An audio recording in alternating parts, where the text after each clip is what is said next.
Hello, and welcome to another episode of Taylor Talks Comics Live. We are back. We took a week off last week, but we are here. We are live. Let me make sure I got my screen going here. Got some people in the chat already. Thank you so much for being here and joining me. So go through my preamble. We'll wait for some more people to cycle in, but definitely light up the chat for me. But yes, this is Taylor Talks Comics Live. If this is your first time here, this is where I, Taylor of Taylor Talks Comics, talk all about the comic book industry news and go through any new comic books that are coming out and talk to you guys, the live chat. Let me know if my audio sounds all right, though. I had some issues last time I did a live show with my audio. Can you hear me okay? Let me know in the chat. But yes, so this, as I said, I am Taylor. You can follow me on Twitter at TM Talks Comics. You can follow me on all other social media platforms at Taylor Talks Comics. And we also do a pre-recorded videos on my YouTube channel if you've not watched those before. But we just dropped a video this morning about covering Black Science. Oh, thank you, Josh. Black Science volumes 1 through 3. We did an overview of those. They were review copies I got from Organic Price Books, so that video will also be airing on their channel later this week as well. And I got some more review copies of books, more books coming in that they want me to review today. So you'll have more videos later this week of some books that I'll be doing reviews for. Let's see what the chat's talking about. Cycle. Heard any news lately? Yes, I have actually, and we'll talk about that. James Abel, the super producer, Taylor Live is back. Yes, and I'll be back in the, I will say too, for the next 4 weeks. I will be back on Tuesday at noon. After that, there's some schedule conflicts and whatnot, and I'll always let you know on my social media platforms what day the show will go live, but we do it weekly. So no matter what day, there will be at least one Taylor Talks Comics Live every week for the foreseeable future. Heard Cycle is sending everyone in the chat lunch. Oh, well, okay, let's do that. I could definitely go for some lunch. How was the holiday? It was good. How was your guys' holiday and the new year? You guys celebrating the new year in a big way? But yeah, last week, so we went to, me and the family went to Disney World down in Orlando. We spent Christmas Day there in Magic Kingdom, which was a different experience than your usual Christmas morning, but it was a lot of fun. We went to Magic Kingdom one day, and then a couple days later, we went to Hollywood Studios, which was packed. It was super busy. We only got a chance to ride a few rides because when we go to Disney, we try to. I feel like we do Disney the smartest way, and that's that we try not to wait in lines for 3 hours. Anytime there's a ride that has that long of line, we just kind of move on to other rides. We did wait in one line that long, and that was for the Millennium Falcon ride. My son really wanted to ride that, so we had a chance to ride that, but we did have to wait in line for a couple hours. But other than that, we try to just bounce around and hit the rides that only have like 30-minute wait times and whatnot. But it's good. It's good, and we're back home in Indiana, and got some stuff on the channel coming at you later this week. A lot of stuff kind of wrapping up 2023. I'm going to do my top 10 best reads of 2023. I'm going to go over my Goodreads. I'm on Goodreads. I think it's under Taylor Talks Comics if you want to find me there. And last year, my goal was, I think, 99 books, and I eclipsed it. I did 100. I read 101 books, and actually broke my record for most pages I read, too, because it only counts books, but at the end of the year, it gives you like a page count. And that just tells me I read a lot of my omnibuses last year, which is good because I need to stay on that. So that's gonna be a video, and then I'm gonna also do my reading goals for 2024 video, where I talk about what my reading goal I'm setting out for this year, and also some of the different series and things that I want to read throughout the year. I kind of have plans for that, which will then probably replicate into what the content will be like on the channel going forward. Excuse me. And then I'm going to do my most anticipated releases of 2024 for collected editions. So that'll be coming out. And and then the review books that I'm getting in from Organic Price Books today. So just a little teaser for that and what videos you can expect going forward. One of them will be Savage Dragon Ultimate Collection Volume 2, a book I'm so excited about. I've been begging for Eric Larson to release these in color for so many years. I knew there was issues with the color files and whatever he always said, but I'm glad he's finally hunkering down, and I hope we get every issue released in these Ultimate collections, but they're kind of slowly trickling out, so I'm kind of trepidatious about that. But going forward, though, this most recent Ultimate collection, I think, takes us through issue 20, 25-ish, around there. And I think those color files that he lost that caused issues with him being able to release them or reprint them should be up soon. I think those issues only lasted through the first 3 or 4 dozen issues. So what I'm saying is that the later releases of the Ultimate Collection should be easier to restore because they have the color files. But that's one of them. Will be Savage Dragon Volume 2. The Spy vs. Spy Omnibus. I'm going to get that in from OPB. So that'll be an overview. And then Taschen Spider-Man Volume 2 will be coming out. The big, huge Taschen books that I like to show off on my channel. Volume 2 of Spider-Man will be one overview. And then the last one will be the John Byrne X-Men Artist Edition. I'm also getting that in to do an overview. So that's some of the content you can expect going forward on the channel. And then just a quick reminder before we get into the news. If you want to shop at organicpricebooks.com, you can use the promo code TaylorTalksComics, and that'll save you $2 off every order. However, if you're ordering 4 or more books, you're going to want to use the TTC Ship It Together. So if you order 4 more books, use that promo code TTC Ship It Together. That'll save you 5% off your entire order. And if you ever want to email me for any show ideas, comic book news topics, comic books you want me to cover, etc., my email address is taylortalkspodcasts@gmail.com. So you can find me there. But yeah. So let's get into the news and keep the chat going. Yes. Tell me about what were some of the best comic books you read in 2023. I want to hear that. Tell me about comic books you're looking forward to coming out in 2024, and what comic books you're reading currently. Those are the chat topics for you while I go over the first news topic. And then I'll get back to the chat after I get done covering this. This first news topic is a Daniel Warren Johnson news topic. Let me share my screen here. And some of this news came out in the last 2 weeks. I'm just trying to catch up since I did not do a show last week. So let's go here. Go back here. Make sure I am on screen in a good way. Nope, not that one. There we go. So this was already kind of found, I guess, through solicitations. One of the guys I talked about, hey now, Cycle Cleveland.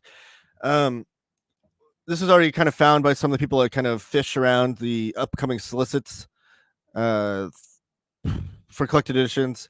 But now it's official, and now it's officially we got a press release from Image Comics that superstar writer-artist Daniel Warren Johnson follows up the breakout success of Transformers, Do a Powerbomb with remastered sci-fi epic Space Mullet in July 2024.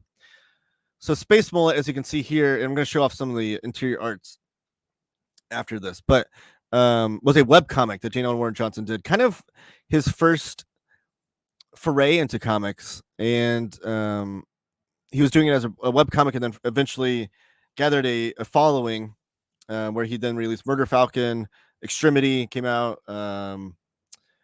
the Wonder Woman, Dead Earth, Beta Ray Bill, and now he's doing Transformers.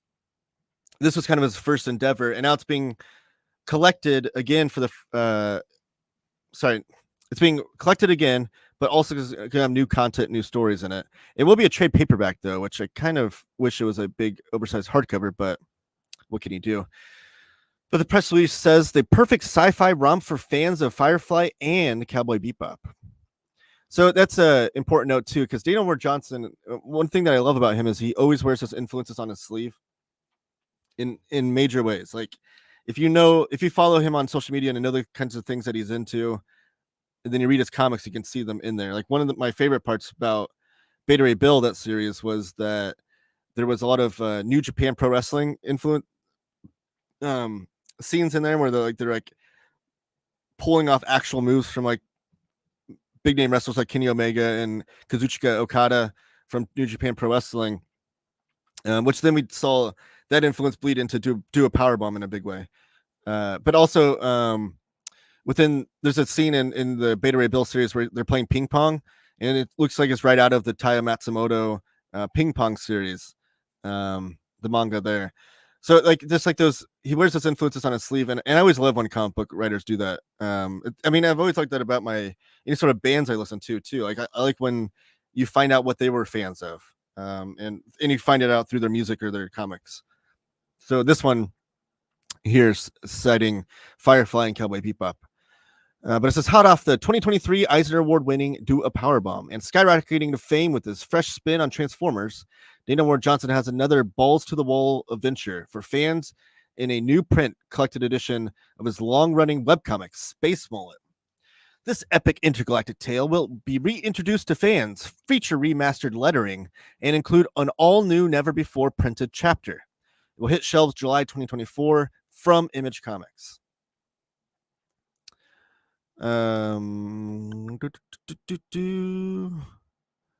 Critically acclaimed, stacked Eisner Award. I know there's a quote from Dana Ward Johnson in here. Oh, here it is. When I started Space Mullet, I had just quit my steady teaching job, had no money, and definitely no work in the comics industry. This book was me throwing everything I had at trying to prove to the comics world I would make something special. The pages are humble, but are a huge foundation for what made me an artist I am now. See Proto DWJ come to life in these pages. So yeah, that's the I'm assuming the cover that we're looking at here.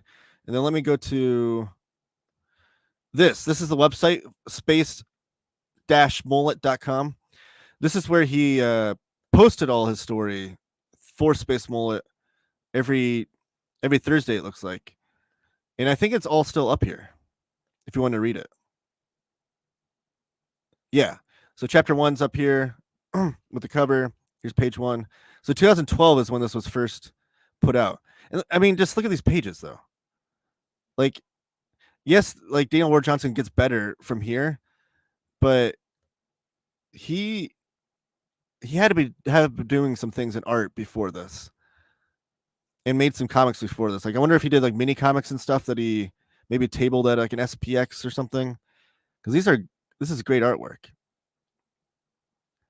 I've not read Space Mullet though. This is one of the I guess the only Daniel Ward Johnson major release that I've not read.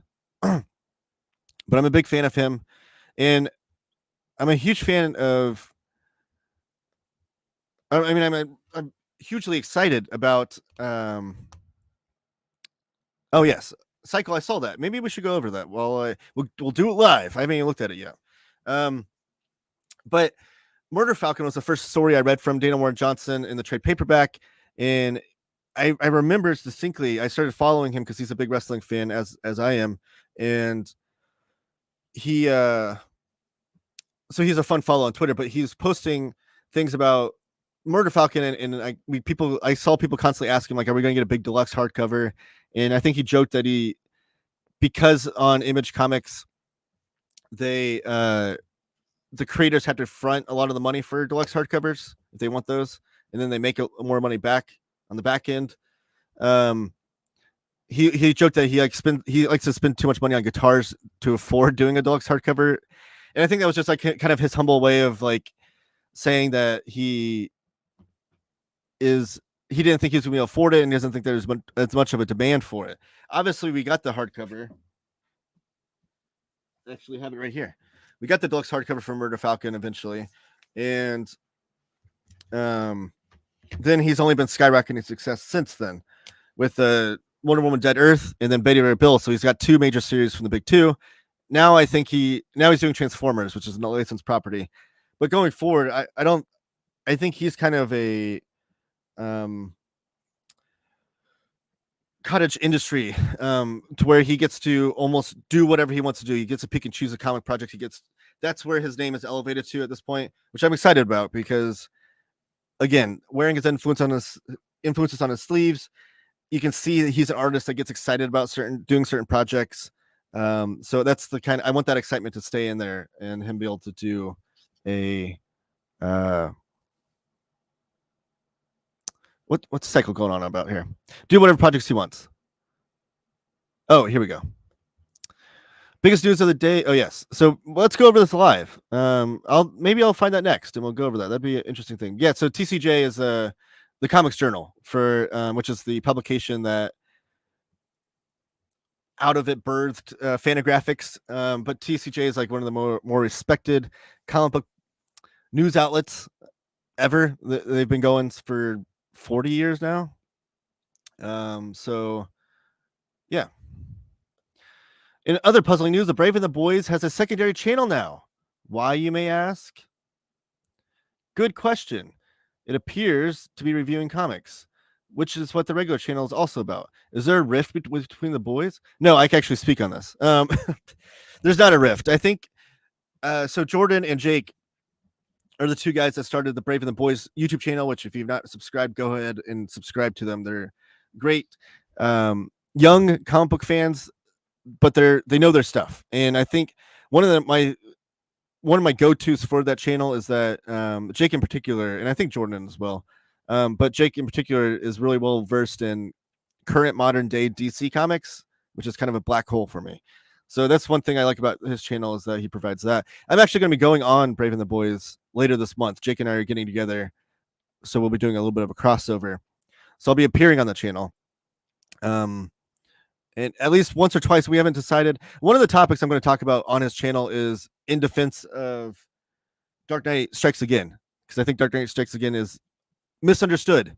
And Jake thinks it's the worst comic book he's ever read. I think he called it. So a little bit of discussion about that when I appear on the channel. But no, there's no rift. I think it's just that Jordan's going to be doing the more Jordan-centric content's going to be on the other channel, which I think is called like Brave Boys Beyond, to play on the Batman titles there. And then Jake will be staying on Brave and the Boy. I think it's just like it's amicable. They're both still good friends. Jordan still, I think, is the cameraman for Jake. Like there's no animosity there. I think it's just a way to expand the content, I guess. I don't know. I'm sure they're going to explain it better in that regard. Super Laugh Hard. Happy New Year, Taylor. Happy New Year to you. How are you doing? Know their stuff. Blind Item, as a popular comic news YouTuber losing his mind. I don't know.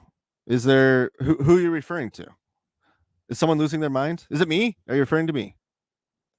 Let's find this TCJ article that Cycle Cleveland is referencing, though. The Comics Journal.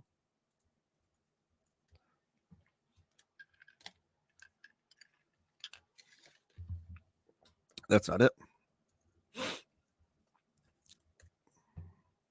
Oh, it's just tcga.com. Sorry, I always hit direct links. And let's share this screen.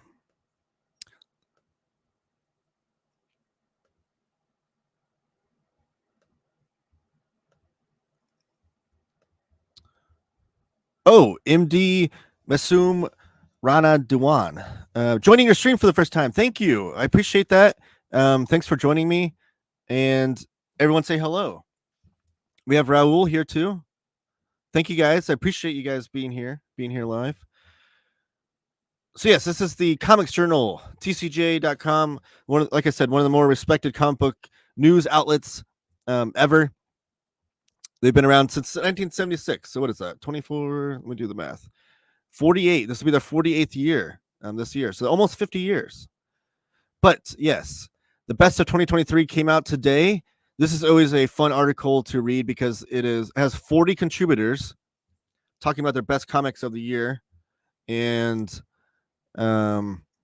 just like you can expect from like Fantagraphics, the attitude and the content of TCJ leads very much heavily into the more literature heavy, more graphic novel influenced comic books, if you will, like more autobio or graphic novels or high art kind of comic books that you expect from Fantagraphics is kind of where TCJ leans.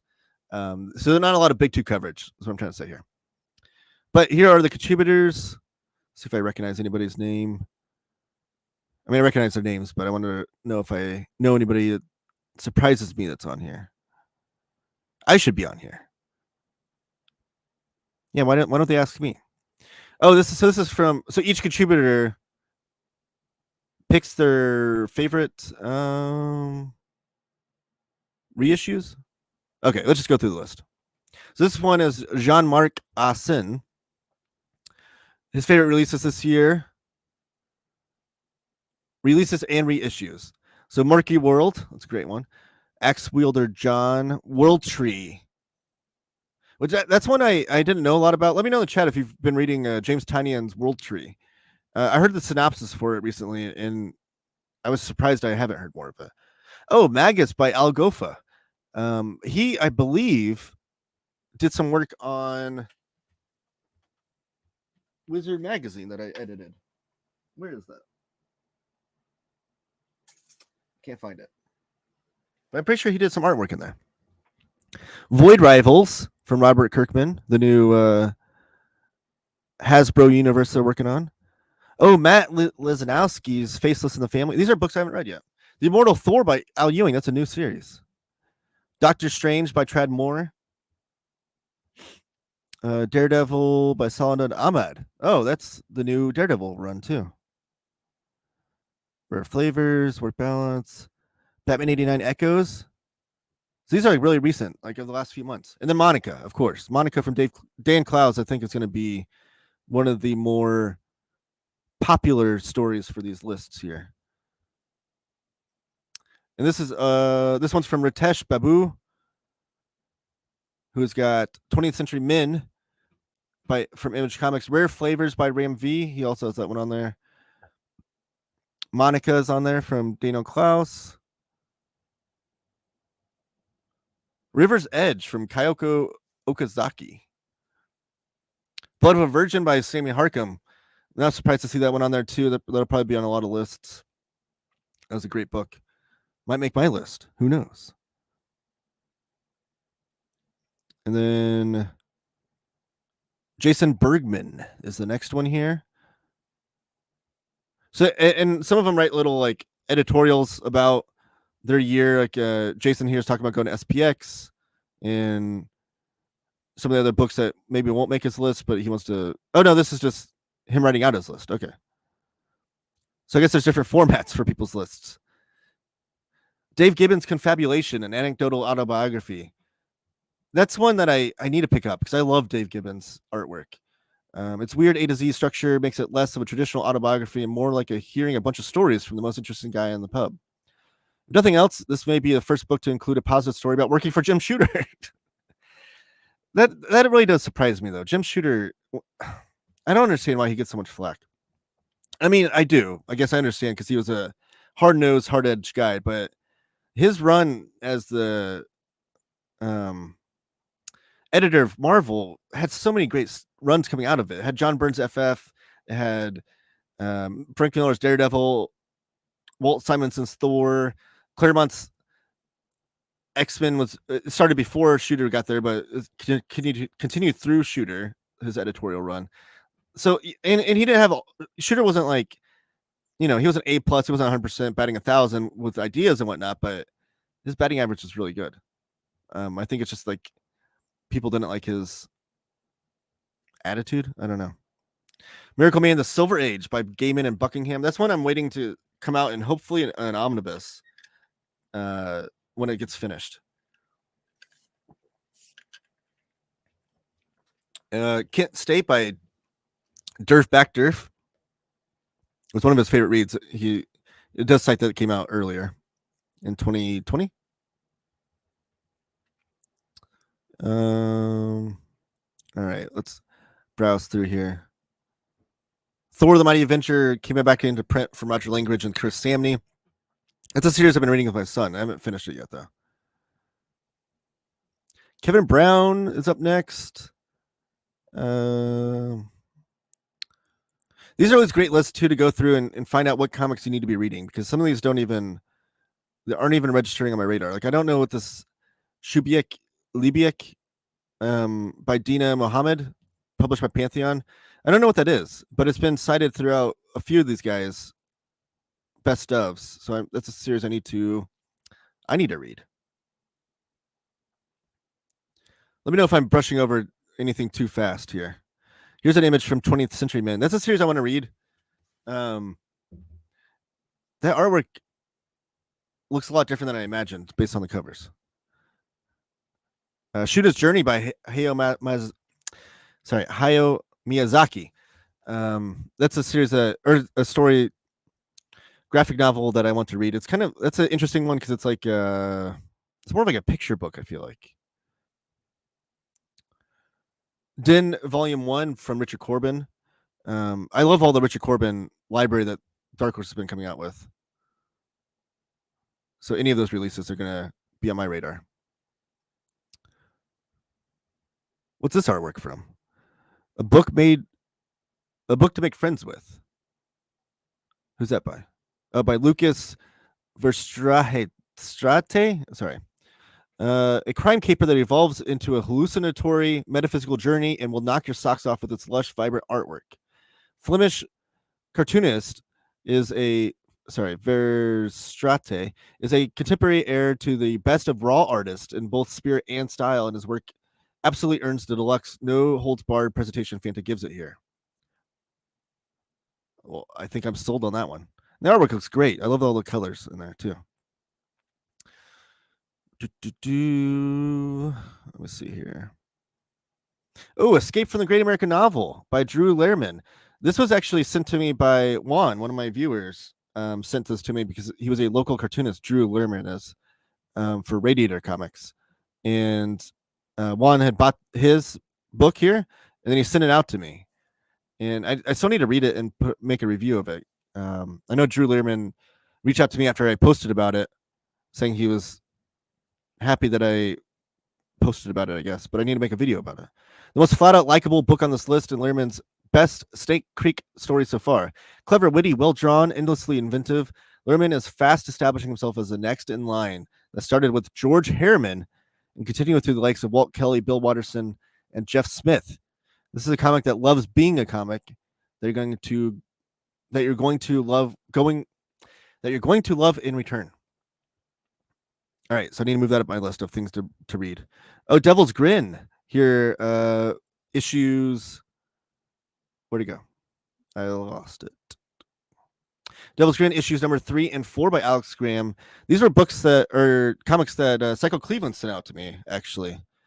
Following up the phenomenon is never easy, but blowing said phenomenon out of the water, that's more impressive. Graham is taking the lessons learned from Dog Biscuits and applying them to the esoterica and everyday mysticism that have been her core concerns going back to her beginnings as a cartoonist.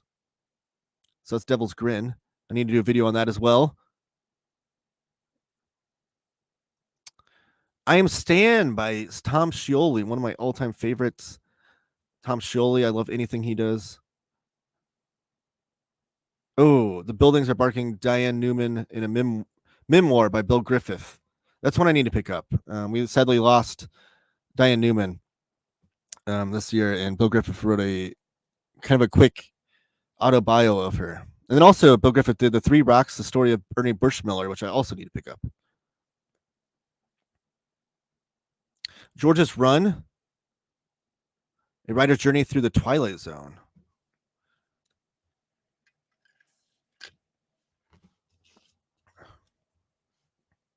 That looks interesting. All right, this is Helen Chazon's list. She got Manami's Lover, Give Her Back to Me, Pandora.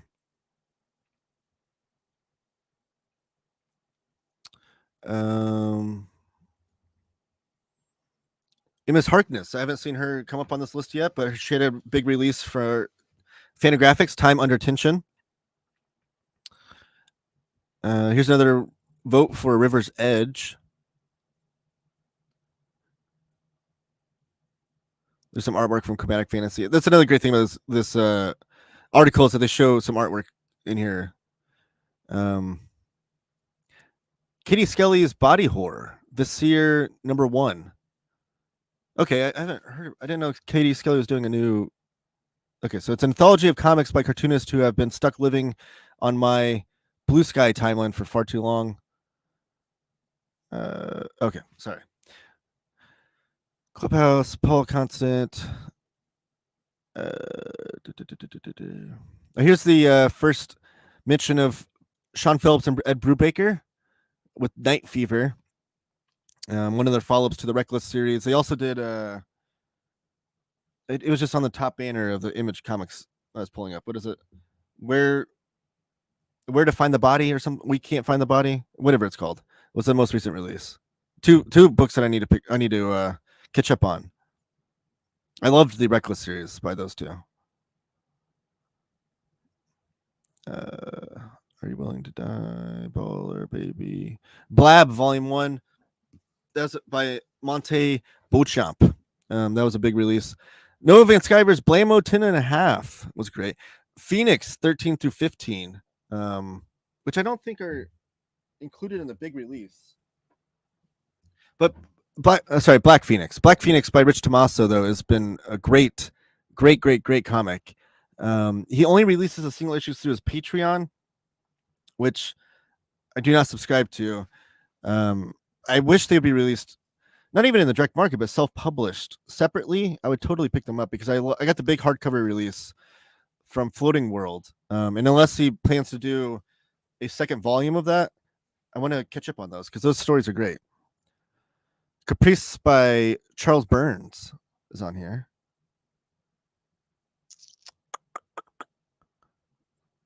Palookaville 24 by Seth. The first time I saw that one mentioned. That was a big release this year. Let me see here. Yeah, this list is this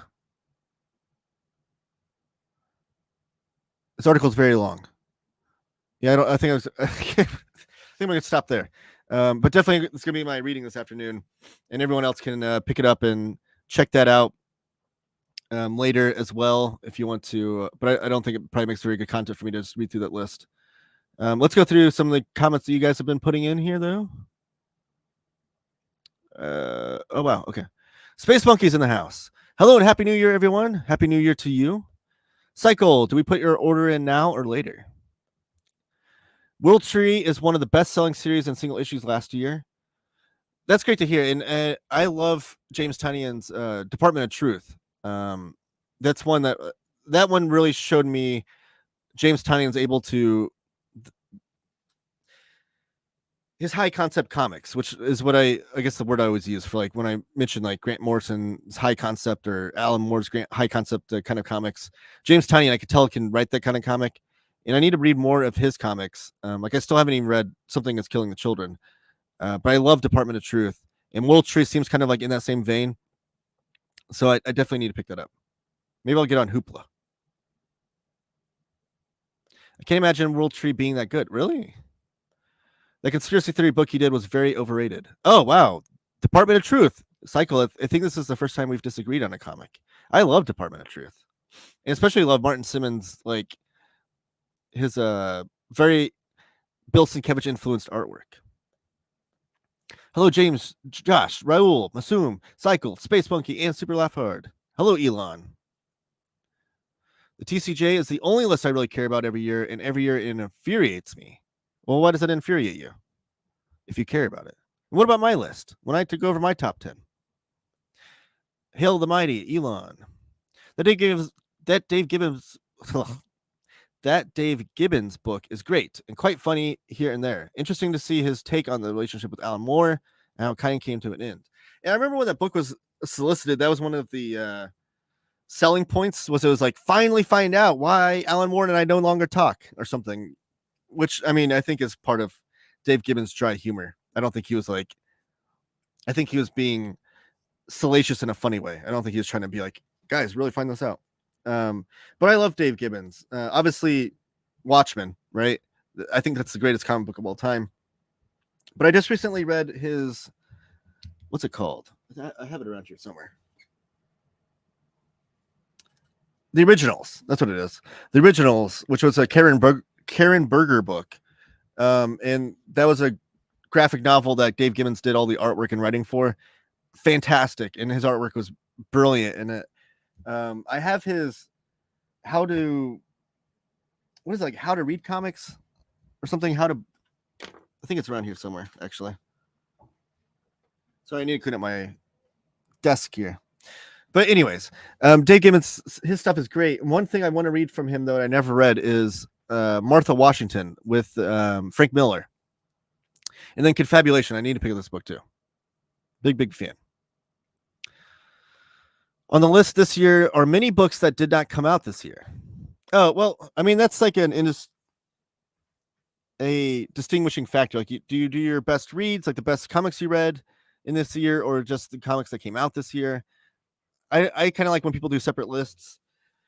I feel troubled personally when I do my own best of that year list for comics that came out that year, because I don't know that I read a definitive amount of the comics that came out this year to make a list of that sort. I guess maybe I should just do it anyways, but like things like World Tree, like I think someone that's making a list like that should have read most every mainstream comic with some self-published stuff too. I don't know, maybe I'll do that list. I did one in 2019, I think. There's one on my channel where I did one where I did feel like I read almost every comic that year and made my top 10 list. But I don't know. There's different ways to do it, I guess. Happy New Year. And one person includes books they did not even read. Well, that is frustrating. I mean, what's the point of that? I know Bunk bought some original art for the 20th. Oh, 20th Century Men. Nice. Also, I think a manga when I hear 20. I know I think that's what put me off from the series originally, to be honest. I happened to actually be reading 20th Century Boys for the first time when this series was announced. So I was joking with my friends like, oh, this is supposed to be the follow-up series. So I think that for that reason, I didn't give it a fair shake, but maybe I should. 20th Century Boys, though, that's like high-end top comics. Everyone should read that. Alex Graham's work this year is practically unparalleled. High praise from Cycle. It's a sin that only one person mentioned her. I think, well, I guess TCJ, you'd think they'd have more access to self-published stuff, or that'd be more on their radar. But you're right. I'm waiting for Alex Graham to get her next big Fantagraphics release. I think that's what is going to put her on the map. Like Dog Biscuits was huge. The fact that she self-published Dog Biscuits and then Fantagraphics picked it up and put it in a hardcover was a big deal. And I'm not saying that she should stop self-publishing, but like a Devil's Grin collection, maybe, while she's still self-publishing the single issues, could be pretty cool. Bunk just bought some beautiful color pages from Harrow County. Dang. Is Bunk Master B, is he into a lot of original art, comics art? Does he show that off on his channel? I need to check that out. I love the idea of original comic book art. I don't own any though. And I think it's because I don't really have a lot of good places to display it. And I don't want it just to sit in a folder somewhere. And I don't like the idea of speculation of buying original comic book art for it to sell it later. Although I guess you can make a lot of money that way. One thing we're going to talk about on a news topic later with CGC. But one thing I have been collecting lately is the artist edition, which, like I said, I have Organic Price Books sent the John Byrne one to me lately, or today. So I'll be doing an overview of that one. I did an overview of the Frank Miller Daredevil artist edition. Not a lot of views on that video, so please, everyone, check that out if you haven't already, and share it with your friends. But because I want to do more videos on this artist edition, but they're not getting a lot of views. And then also give this video a thumbs up if you haven't already. Subscribe if you haven't. And I have the banner down down below if you want to shop at Organic Price Books. And I do accept super chats. I can accept those now if you want. If not, no big deal. I always have the show on here for free, but if you want to put a little money in the tip jar, I'm not going to be upset about that. Josh Pettinger shows up multiple times though after being stubbed last year. Well, then maybe Alex Graham's year will be next year. The Kitty Skelly book was edited by her and released on Kickstarter. I never even heard about that. How did that go off my radar? Night Fever, one of my worst of the year. Wow. Really? I've not read it yet, but why did you hate it so much? Do you not care for Brubaker Phillips? Black Phoenix hardcovers 1 through 10. I have all the single issues. So you do subscribe to his Patreon then. He's already up to issue 15? Dang. I know Tommaso, which I'm a huge fan of Tommaso. I think he's super, super underrated. And he's been around for a long, long time in the comics world. But like Collier County, I love that graphic novel. That's one of the earlier Tommasos I've ever read. And then Black Phoenix kind of blew me away. I got that hardcover because I love the concept of it. And at that point, I was like, I wanted to subscribe to his Patreon because I follow him on social media, and all the stuff he puts out is great looking. But Black Phoenix is like, it's almost like reads like a boutique comics magazine with lots of comic stories in it, but it also has like sci-fi pulp pro stories, all written, drawn, colored, everything by Tommaso. But he does use like pseudonyms in throughout the stories. But he plays with so many different genres too. Like it basically is just Tommaso exploring everything he loves about comics, it feels like. So there's like funny animal comics in there, there's sci-fi pulp, there's crime, there's romance, all throughout the Black Phoenix. I hope that he does release a second volume hardcover. Then if he's halfway towards a second volume, then by all means, I'll do it. The TCJ list should be the whole show. Really need my comics out there more. You do, Josh. And I need to, I keep meaning to ask you about that. I need to purchase the collection that you have so I can show it off on my channel. Because I want to have the physical copy so I can show it off. But that, I mean, there's all different ways to get your comics out there more. I think that's one way. Obviously is to try to get some YouTubers on board to show them off, which you have. I know Omar showed them off before, and I know your comic came up on the aforementioned Brave and the Boys top 10 list, top 10 indie comics list. So yeah, we do need to get yours out there more. To be honest, I don't care about any best of lists or anyone's favorites. Really, I always kind of dig them. Whether or not I agree, I always just like to see, especially if it's someone's opinion that I value, maybe if they can lead me to comics that I haven't read, because it's impossible to read everything that's out there. So if it's somebody's opinion that I trust and they say like, hey, everybody needs to be reading this comic, and that like totally went off my radar, it's a reason to pick it up. CCJ is very respected and like my favorite cartoonist to be publicly recognized. He's currently working on a sequel to oh, wow. Is that real? Is that for real? I've not heard that. That's awesome. Dave Gibbons is working on a sequel to the originals. That's amazing. Yes. I'm all here for that. I will definitely be picking that up. I've always wondered, because Dave Gibbons, he hasn't put a lot of comic books out in the last few years. I'm trying to think. I think the most recent run he had was like writing Green Lantern comics for DC. I don't know. Has he released anything since then?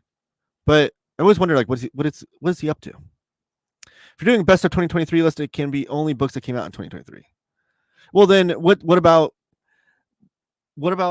if Marvel releases an omnibus of older material in 2023? Does that count? Because that was released in 2023. But are you talking about only comics that were published in 2023? And then the caveat, what if it was released in single issues in 2022, but then the collected edition came out in 2023? See, it's not as black and white as you make it seem. I think it's what I read. I mean, not everyone knows every book. I had a ton of people ask about New and Old Gods. Oh, awesome. How far are you into that book? A best of books I read in 2023 would be fine, but I would need to be stipulated. Oh, well, that's fair. Yeah, you should definitely always include the parameters, if you will. Cycle upset? Never. Happy New Year to Coley. Or Happy New Year to you as well. Thank you for joining me, especially when you are the biggest and most respected comics journal. Yes and yes. I was thinking about The Devil's Grin not being as many people's radar as single issues, but Oliver Schrammann's Sunday is included in mini lists, although those single issues were much harder to get. Bunk is a into original comic art Taylor. If you are going to Heroes, could get a lot of great for cheap. I want to go to Heroes Con. That's a goal of mine. I don't know if I'll make it, but that's like I like the reason why I want to go to that con over like San Diego Comic Con is that Heroes has always been pitched as like the comic book fans Comic Con, which is silly to say, but like because San Diego Comic Con and New York Comic Con has really been held up and it's more of about the movies and stuff coming out and the shows coming out than it is about the comics. Heroes Con is supposed to be about the comics, and that's what I want. That's what I'm interested in. Yes, Bunkmaster B is into original comic book art. He's also part of Omni Dog Discord if you want to message him. Yeah, I've not talked to Bunkmaster. I've seen a couple of his videos on YouTube, and I know he's part of the New Year Mint Condition favorite reads of YouTube videos the last couple of years. Because I was in charge of reaching out to people for that. But which that video is great, by the way, and I'm featured on it. You can see what my favorite read of 2023 was. That didn't come out in 2023 though. Cycle. It was just my favorite read of that year. I'm the only thumbs up. Everybody, don't let Josh live on his own. Give this video a thumbs up. Brubaker Phillips slander. I'm out. Oh, well, Cycle, you just ticked off Coley. It made me lose a viewer in process. Like Peter's that old. Ignore me. I think sometimes you do have to refresh to get them to be updated. Sure, Tommaso will continue collecting Black Phoenix, but the singles have to be Patreon only because that's the draw to subscribe. Well, I agree with that, but I don't know. Patreon's weird. Like, I thought about starting my own Patreon, but you have to have. You're right. Because you do have to have exclusive content for people to want to subscribe. You can't just be like a tip jar kind of thing, like super chats or whatever. But I don't know. I just wish it also, I think, shrinks the possible audience for Tommaso by doing it Patreon only, because unless he's going to keep the collect editions up, because that does remind me, he came out with 2, maybe 3 paperbacks for Black Phoenix outside of the hardcover. So I guess if he continues doing that, then I'm on board with it being Patreon exclusive. I'm out as well. He ain't talking Dynamite Comics. Well, Lohit, thanks for joining me for a split second. He would have to stop doing Black Phoenix and do other work if his Patreon account drops. And that's true. And I know Tommaso's talked about that being kind of a pillar holding up his income. I mean, like it's his job. So I retract my statement. If he keeps doing like the paperback collected editions and then also the hardcover releases, then I think the single issues being Patreon exclusive is still a good idea. I love Best of Comics list. Monica is the best comics I have never read. You're going to, though. I know you are. We got a lot of people in the chat. I love it. Both of those cases will be books that came out in 2023. Okay. So older reprinted material coming out in 2023 is okay. And collect editions. Okay. All right. I guess you're not as stringent as I thought about that. No, it doesn't count. Old Omnis and old issues don't count. You got to read only singles. Who do you know that does that? Well, you, of course. Personally, I had the final issues of Crickets on my list, best of last year. It would have been weird for me to put Blood of the Virgin on my list, best of this year again, because it's the same thing. Well, that's fair. But Cycle, do you make a list? Is it on the Discord, the OmniDog Discord? I'd like to read your list. You're somebody whose opinion I value, and I would like to read your list. Is Cycle serious? He is typing lowercase. Just finished the new and old gods yesterday. Such a fun read. Crazy story on the outside of the comic. Yeah, that was a great book put together by Tomorrow's even. Tomorrow's Publishing does great stuff as far as like preserving comic book history. So yeah. But I get a lot of people read it and clicked edition this year. Heroes is my favorite show. I cannot praise it enough. I know you table there too, don't you, Josh? Table at Heroes. Your goal is to go to BMV Toronto. Never forget. Yes, I do want to go to Toronto. Whoa, super chat by Paolo Custodio. Hopefully I didn't butcher your name there. Thank you so much. You got me into EC Comics, man. High five from Portugal. That's amazing. That's an amazing compliment. I just told someone today who commented on my Black Science video that I convinced them to purchase those dark deluxe hardcovers. Anytime that I can on my channel get someone to read a certain comic or buy a certain comic based on something I said, biggest compliment I can receive. Obviously the super chat here, little icing on the cake, but thank you so much. I appreciate that. I do have goals to have more EC Comics content in 2024. One of my reading goals is to read more of my EC collections and to do overviews of them. So look forward to that. And then also, I don't know if you noticed, in the back, I have a little mascot from EC Comics in my backdrop here. Make sure she doesn't fall. But that was made by someone I went to high school with, handmade. I forget what his web shop is called. It's Spooky Brucey Products. Just search for Spooky Brucey Products, and I'm sure you'll find it. But he does a lot of handmade, masks or placards, I guess you could post on your wall, which I have all the horror hosts from EC. And then I've got that thing there too. Bunk is a charming and warm fellow. He comes off that way in his videos for sure. I disagree that you need exclusive content for Patreon. I agree that you do need to make it successful on some level. But the basic idea of Patreon is to patronize a creator to keep them doing what they do. Yeah, absolutely. I mean, that's what the whole thing is. The whole platform is made for. Is it's a creator you want to financially support and allow them to continue making the things they make. But I just, as a consumer, I just like digital comics and that kind of thing, which is normally what you get from Patreon. I always like to support it with physical copies. So my favorite, I don't subscribe to Patreons myself, but I do always try to buy stuff even if it's self-published, from the comics creators that I enjoy.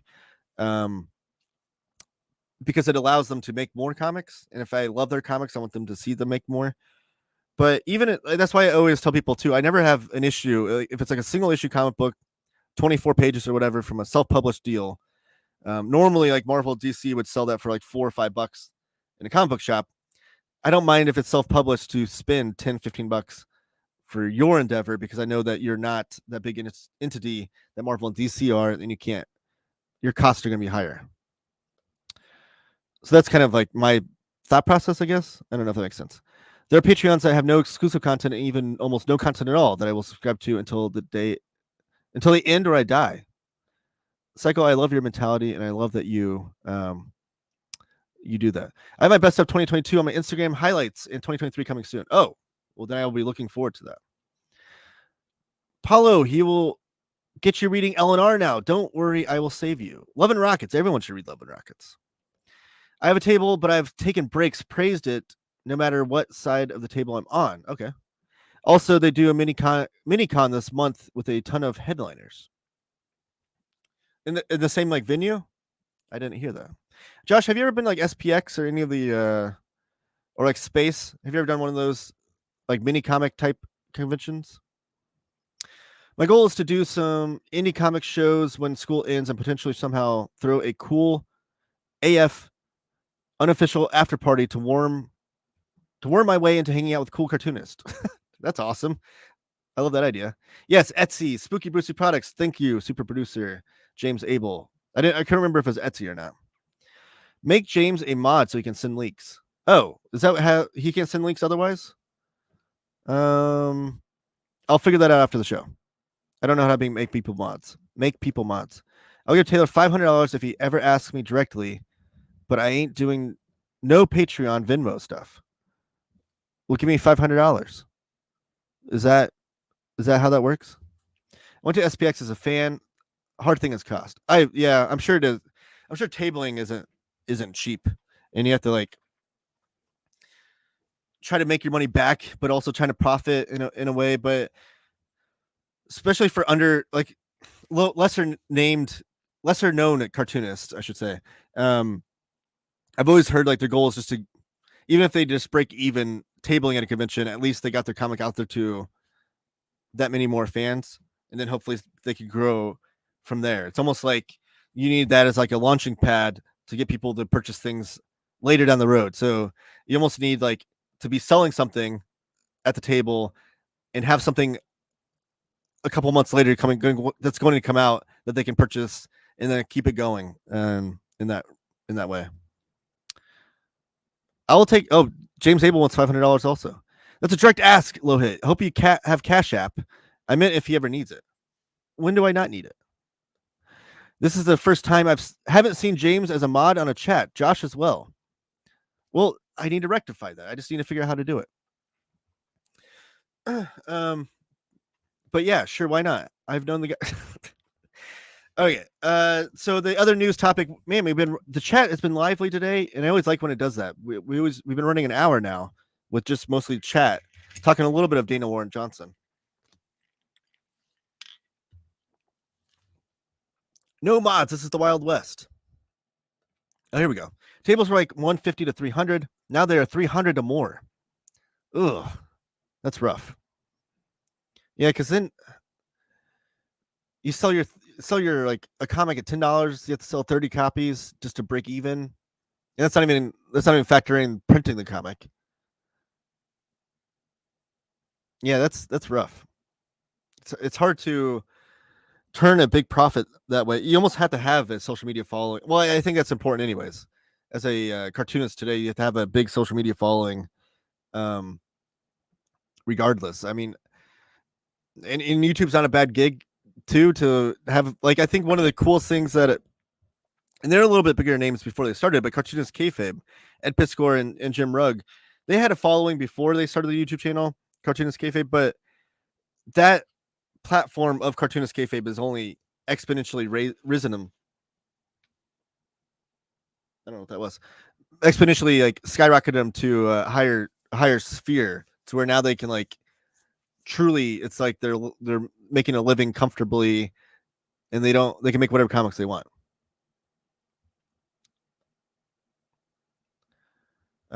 No mods. This is Wild West. If you make Cycle a mod, only he will be in the chat. How many fluid ounces of coffee have you had so far? Well, today, only about 8 ounces, I think. But on a regular basis, a lot. I drink lots of coffee. I love coffee. Oh yeah, not to mention hotel, flight, and food, of course. So you add that all on to tabling. Yeah, that's a rough gig. I think I don't know. That's something I do think about, because I like to know the behind the scenes of how comics creators, what they go through to spread their name and whatnot. Why do we need a mod here? If yes, can we get a sexy one? Ed Piskor was not mentioned once on the TCJ best left list. That looks like a big jug. Oh no, it's like a mason jar or a bowl jar.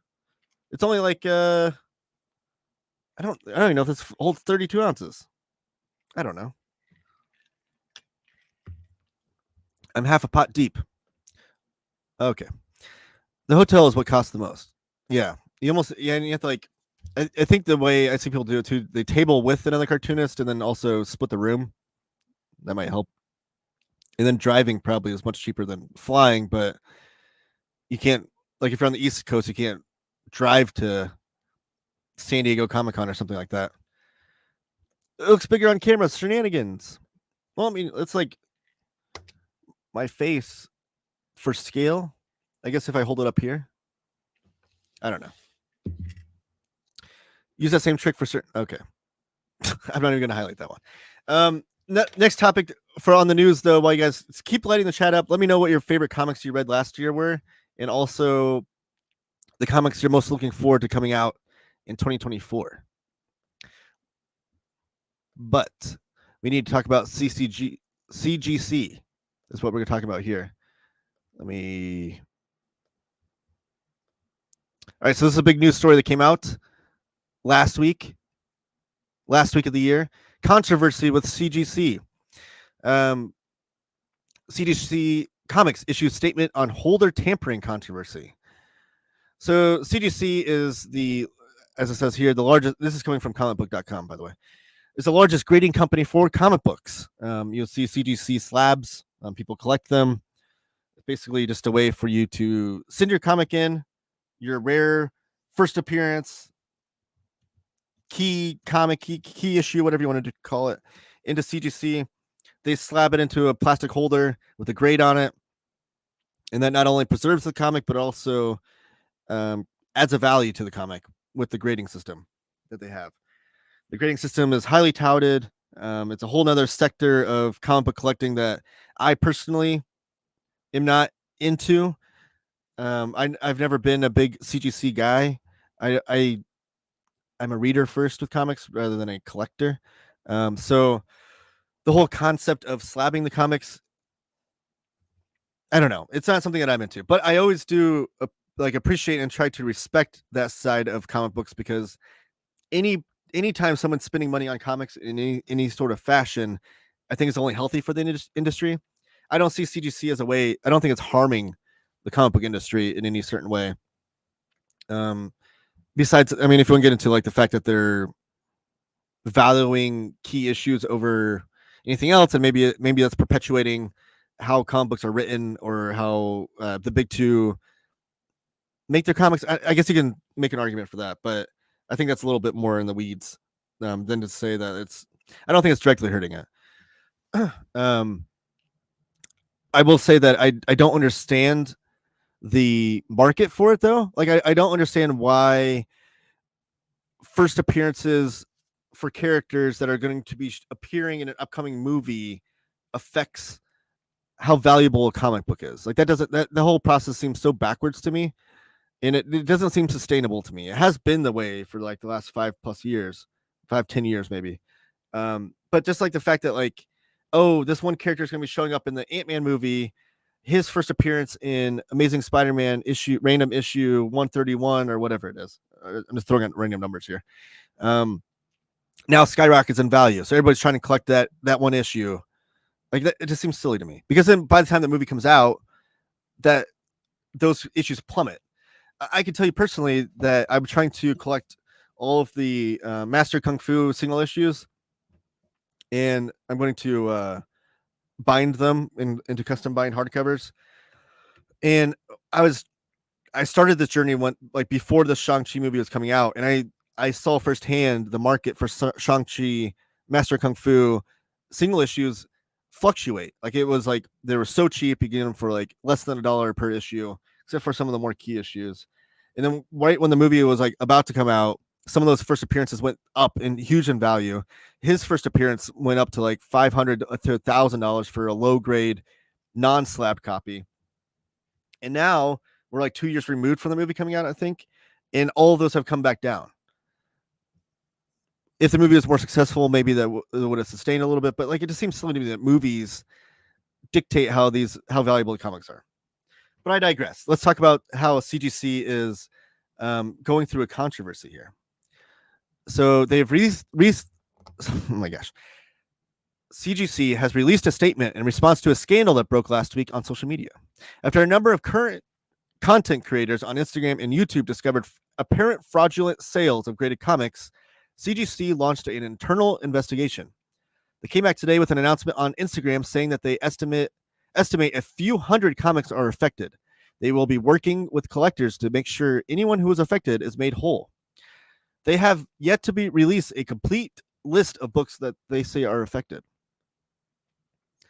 A number of comics have been reholdered and sold for inflated prices in recent months, including many on the same eBay store, which they cite. One of them is called Comic Selects, and that has been closed down since they found out, I guess.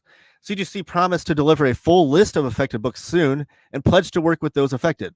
Nevertheless, this is likely the biggest challenge to CGC's credibility that the company has ever faced.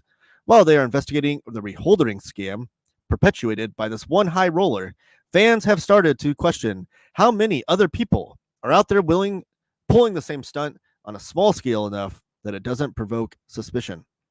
So basically what's happening is that some collectors, and I think people actually released videos of how they were doing this, but you can there's a way to pry open these slabs in a safe way where it doesn't look like it's tampered with, and slide out one comic and slide in a comic, I guess, and then snap it back together and sell it. So basically what would happen is if you have like a low grade, like 0.5 Fantastic Four #1, that would sell for a couple $1,000s or whatever. You slide it out, put it into a slab that says 4.0 or 4.5. You that could then sell that for like $20,000, $30,000. Don't quote me on those numbers. I'm just throwing numbers out. But basically, you put it in one grade and put it in a higher grade. The comic obviously doesn't change.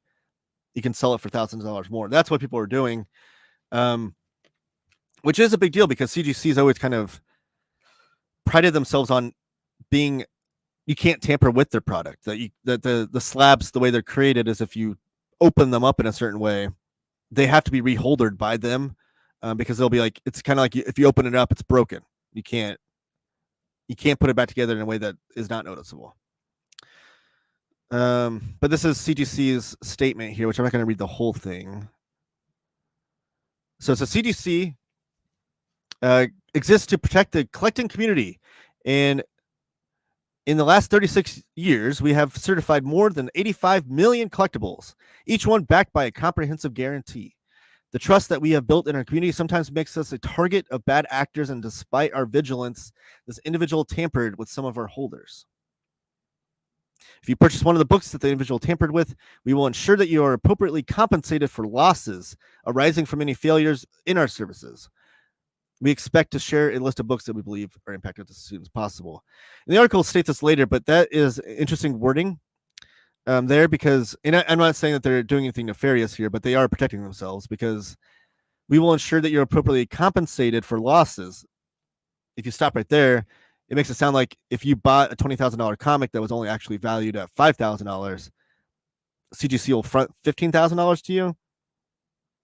But I don't know if that's going to happen, because then the next statement says, arising from any failures of our services. So you'd have to prove that you purchased this at an inflated price and prove that it was due to the failure of the services, which I don't know if you'll be able to.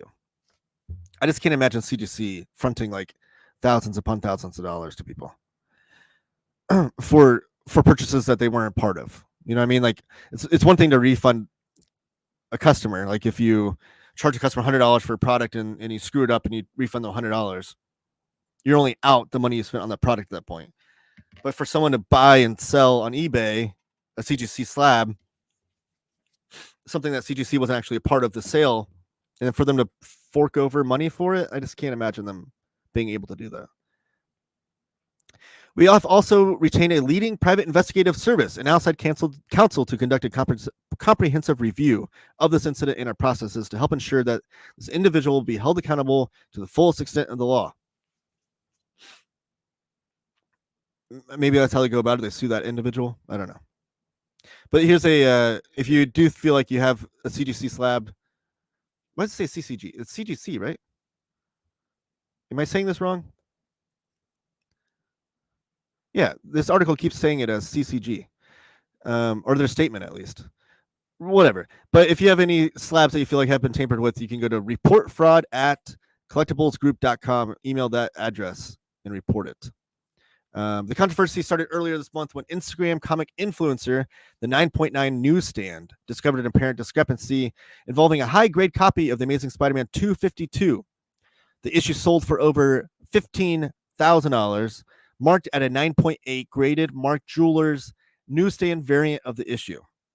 What 9.9 Newsstand noticed was that the book certificate number was tied to a 9.8, but not a Mark Jewelers variant, just a regular newsstand.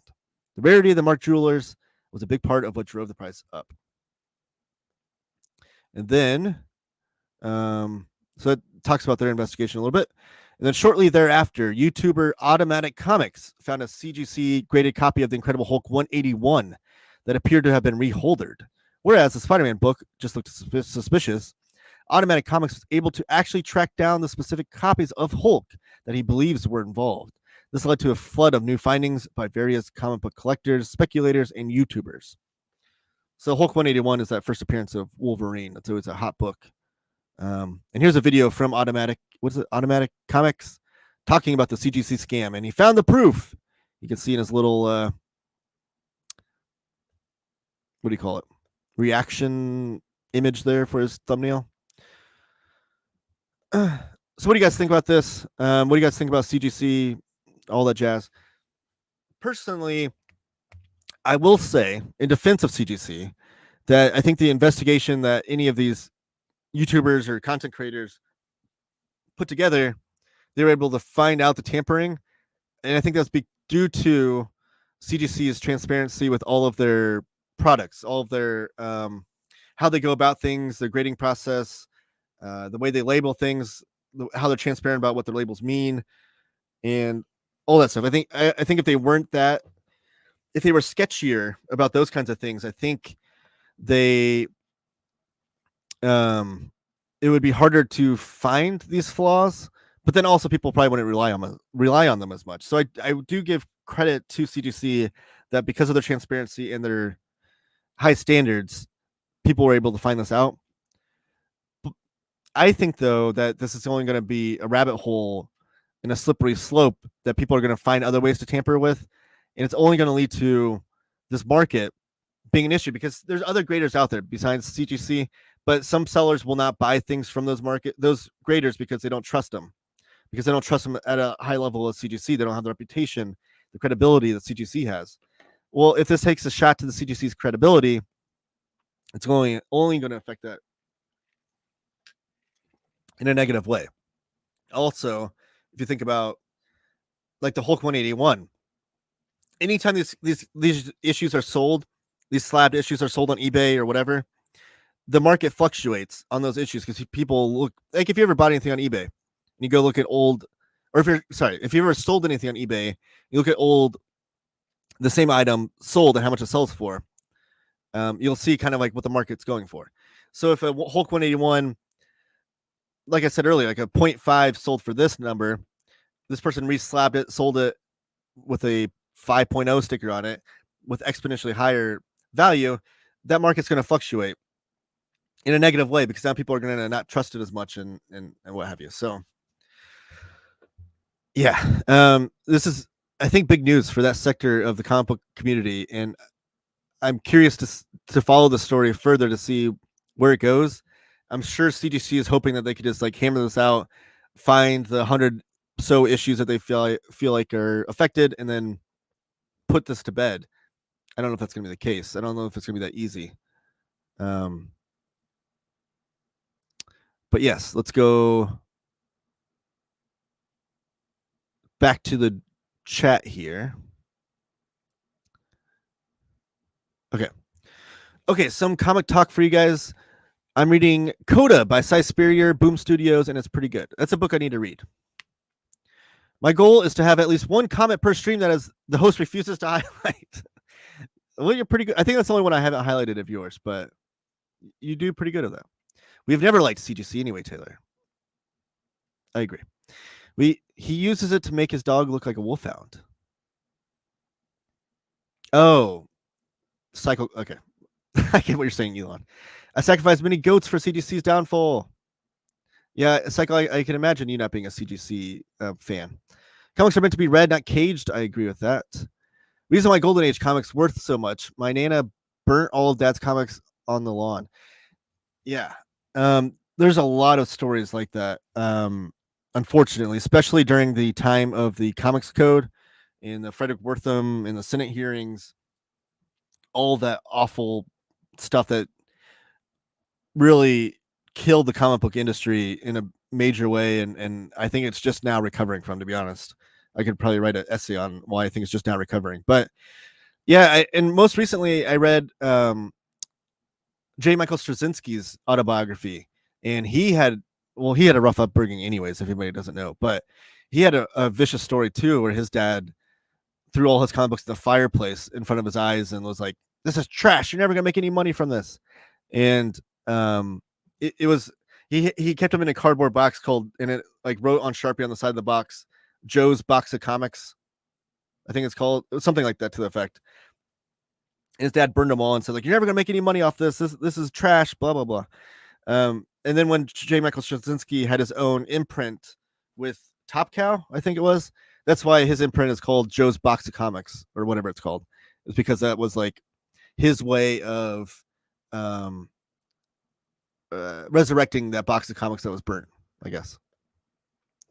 I think it's hurting in some ways since we are selling more covers than comic.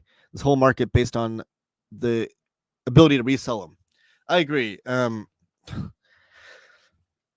Yeah, I think there's a lot of things that we could do to correct a lot of this behavior. But it's I think a lot of it too, especially the big two, is just like trying to find ways to sell today without thinking of tomorrow or going forward.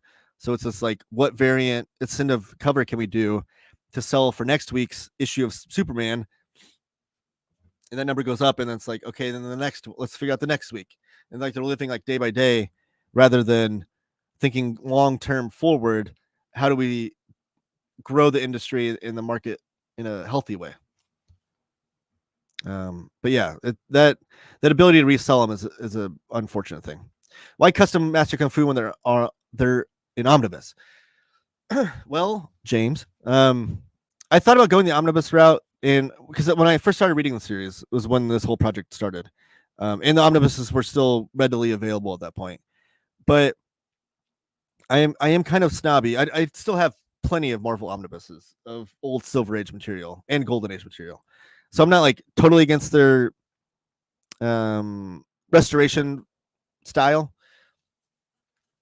But with Master Kung Fu, I saw it as like a old pulp comic, and I loved reading it on these like yellow newsprint pages of these single issues that I was picking up, and that's the kind of way I want to preserve it going forward, especially with a lot of the great coloring on those, like Gene Day and Paul Galassi issues, which because it was the artwork that really drew me in, anyways. So I want that artwork to be preserved at a newsprint, and it's funny to say preserved because newsprint doesn't age the best, but I kind of like that yellow pulpiness to the comic, and I want it to be that way. I don't like the recolored way that they're put in those omnibuses. I say that with, there's been a few times where I thought about quitting the project and selling all my single issues and just buying the omnibuses because some of them were getting expensive, but I'm just kind of, I think, waiting for, because I'm only like, I think I need like 20 more issues. There's like 150 issues of all of those appearances. And I think I'm only 20 issues from having the whole collection. And then also it became kind of a book design project. So I'm really into book design. So one thing I want to do, which people have done this before, so it's not a brand new idea, but I want to style each hardcover off of like an old VHS tape box. So it'll look like an old, like classic 70s Kung Fu movie from like the Kung Fu craze back then on each spine, and each spine will look kind of different too. So that's kind of an incentive for me to get into a little bit of book design, something I want to do. So it became like a creative project, if you will, but also because I'm a little snobby with it, I guess. Does that make sense? I don't know. Maybe you think I'm crazy. Remember that CTE2 Miles Ashkin controversy? That was CGC at its lowest. All content creators jumped in on that. That was true. Also, I will add that CGC Bad Idea Comics, which I love Bad Idea Comics. They've put out great comics, and I love their format and like how they put things out and the marketing tools and whatnot. But they made such a joke of CGC that I don't know why this wasn't a bigger controversy. But when they released the Invisible comic that came out, and they released it at different grades because they wanted it to have like a variety of grades, so you get this Invisible comic in the slab, and then it's graded at 0.5, sometimes 7.5, 9.5, whatever. Made such a joke of their process and their grading process that, and I think Bad Idea was in on the joke. I think they were like, let's make a mockery of CGC. That's how I interpreted it, at least. I don't think they were trying to pull the wool over May's eyes. People were buying these Invisible comics, but it made such a mockery of CGC that I don't know why that wasn't a bigger deal to collectors, where they weren't like, what does this mean? Like they're grading Invisible comics now. But yeah, the CTE2 thing with the Miles Ashcan reprint, redone, whatever, was another, bad mark on their reputation. So it's not looking good. Maybe another comic book grader will come underneath and become the new. I don't know. You're buying something that you hope someone else will pay for. That's silly-nomics. I agree. Broken Frontier just released their nominations for 2023 Best of for people to vote on.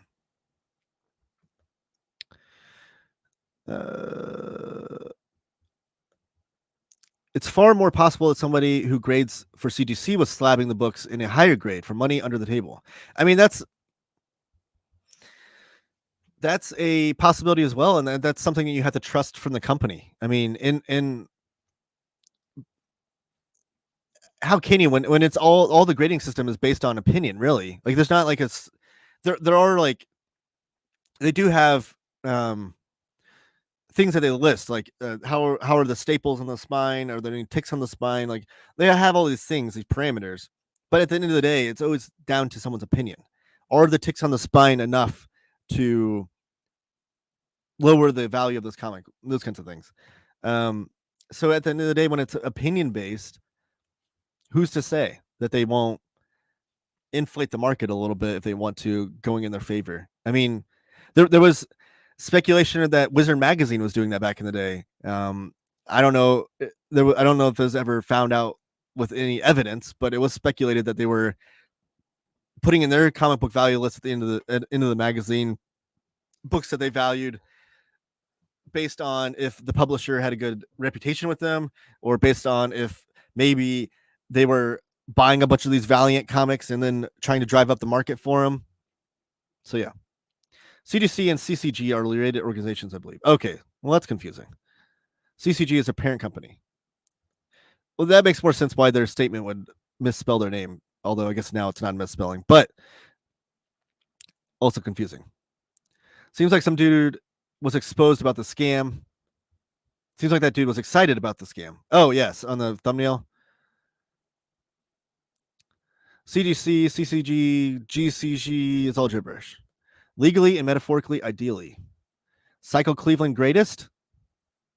I bet they find more than 100 items that are affected. Well, that's the thing, too. It's like, what kind of rabbit hole in Slippery Slope does this open up? Can we find out that people have been doing this for years? Love Coda. You don't need to write an essay about it. Just film a video about it. Well, that's true. But one thing I do want to kind of get into is written content. With my journalism background, I'm thinking about starting a newsletter, which might be a Patreon type deal. Let me know. Is that something that you guys would read? A newsletter written by me? Maybe I should release a physical copies, do a zine, and publish it. I don't know. Becoming Superman. Yes, that's the one I was talking about. J. Michael Straczynski. Great book. Yes, it's very sad too. Video essay. Recoloring is the spawn of Satan. I got a couple customs, especially the design part. Which ones? What books did you custom mind? Bad Idea trolling CGC was fantastic. Yes, I agree. I sat next to the publisher bagging Adam Hughes covers books. People were nervous and making sure it was perfect. They were eating nachos while bagging them. Yeah, I saw that, and there was one thing where I think they found like an Action Comics #1, and the guy was just like flipping through it like real fast, and people were like, "How can he touch such a precious book so roughly?" or something? And they're like, "That's our process." I don't know, the whole thing. There's a controversy in CGC every once in a while. The thing I want to happen in CGC legally and metaphorically was auto-censored. Oh. Also, CCG declared a signature from Hughes a fake signature, since it was a sign over the... Oh. At least what I was told. See, that's the thing. When it comes down to opinion and those kinds of nebulous things, how can you trust them? We've gone a little bit long here. I don't know. Collected editions coming out this week. Let me see. What do we have?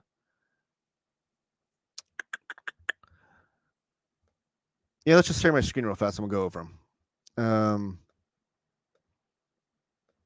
I do like going long though. I appreciate the chat, and keep lighting that up as I share my screen on this one. I'm trying to find.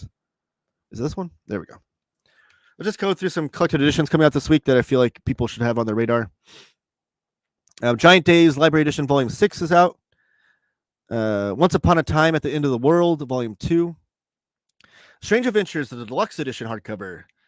This is the series by Mitch Gerads, Clay Mann, and Tom King about Adam Strange. Previously released in a standard size hardcover. Now it's getting the deluxe treatment. So that's coming out. We got Clobberin' Time by Steve Skroce, written and drawn by Steve Skroce, which features The Thing and the Hulk, a series that I'm like. The Thing is my favorite superhero comic book character ever. I love anytime he's interacting with the Hulk. I love Steve Skroce. But I hate the fact that Marvel did not just go ahead and put this in Treasury Edition. This series and the Dana Warren Johnson Beta Ray Bill series, the aforementioned, both should have been instantly put into Treasury Editions. I don't know why that was decided, but I digress. It's coming out this week. Daredevil by Wade and Samney, Volume 2 is out. Ryan North's Fantastic Four continues with Volume 2. John Byrne, The Hidden Years Omnibus is out this week, collecting the entirety of the Hidden Years run. Dynamite's got Red Sonja, Black, White, and Red hardcover Volume 2, as well as Elvira meets Vincent Price. And then we have got Barbaric, Hell to Pay, trade paperback Volume 3. The Babysitter's Club, Volume 15, Claudia and Bad Joke. Who's working on that now? Abby, who? Because I know it's not Raina Telgemeier anymore. They've gone through. My son's been reading these. Arlene Nopra. I don't know if he's gotten to that creator yet, but yes, the new Babysitter's Club's out. BPRD Omnibus Volume 9, which is the penultimate omnibus of the format of the trade paperback omnibuses.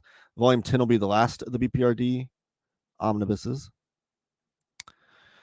Hairball by Dark Horse through the Flux House imprint with Matt Kent. And that book actually has like a furry cover. That's cool. Kaiju number 8, Volume 9 is out. And I think that's it for the collected editions. As I go through my last spiel here, light up the chat and I will address you guys before I close out. But videos this week to look forward to. I'm going to do overviews. Like I said, OPB is sending me out some books. So you'll see overviews of the John Byrne Artist Edition X-Men. You'll see Spy vs. Spy Omnibus overview. Savage Dragon Ultimate Collection Volume 2. And what's the other one? Oh, the Taschen Amazing Spider-Man Volume 2. You'll see overviews of all 4 of those on the channel, as well as some of my 2023 videos, like best of, Goodreads, overview, reading goals for 2024, that kind of stuff. That's all to what look forward on the channel this week. You can also shop at organicpricebooks.com with promo code Taylor Talks Comics. That'll save you $2 off every order. If you're ordering 4 or more books, though, you're going to want to use TTC, ship it together, and that'll save you 5% off of that order, which is a big deal. When you're ordering 5 books, that can be a lot. If you want to email me for any show ideas, comic book news topics, comic books you want me to cover, etc., you can email me at taylortalkspodcasts@gmail.com. You can follow me on Twitter at TMTalksComics, all other social media platforms, TikTok, Instagram, and what have you. You can follow me at Taylor Talks Comics. Yes, I am on TikTok now, posting shorts on there, YouTube shorts, Instagram reels, and TikTok. All that stuff I've got coming out your way. So we've got long form pre-recorded content. You got live content once a week, and then you got short content on the YouTube shorts and stuff over at Taylor Talks Comics. We'll be live next week on Tuesday at noon Eastern. So same time, same bat channel next week. So look forward to that. And then let me go through the last comments here.